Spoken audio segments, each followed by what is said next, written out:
Okay, so Honduras has been another area that we've been expanding our ministry into.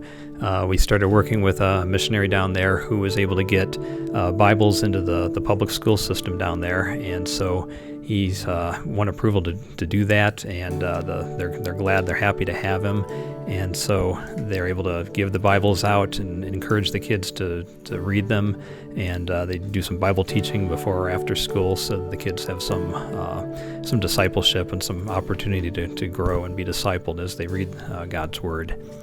That's a ministry that's expanded from a few thousand Bibles up to tens of thousands of Bibles. I think our next project is to ship in about 80,000 Bibles into Honduras. So that's been a tremendous blessing, and we hope to continue growing that whole effort.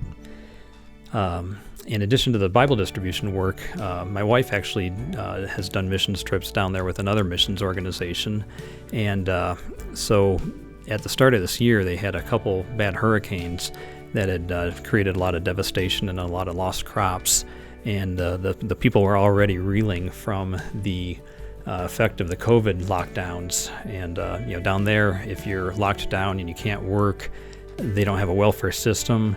You're just left with nothing.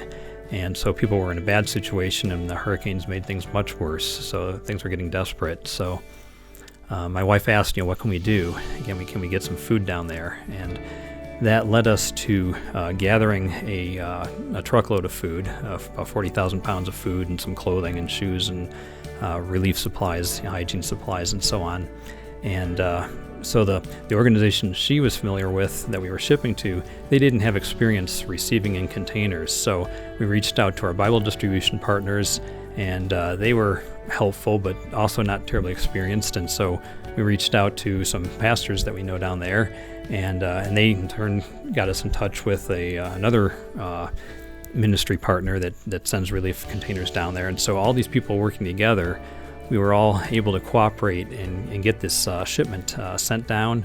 And then we actually broke it into 3 different parts. And so some went to the missionary, some went to the evangelism team that my wife was with, some went to the network of pastors that we were working with down there. And so there was just a tremendous blessing that went out to many, many people.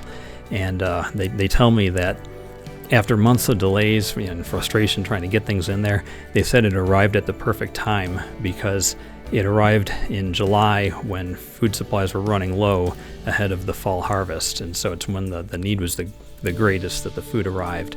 And so people just were very, very grateful. And we got many testimonies from people just expressing their gratitude for the support and the care that was provided and the love behind it.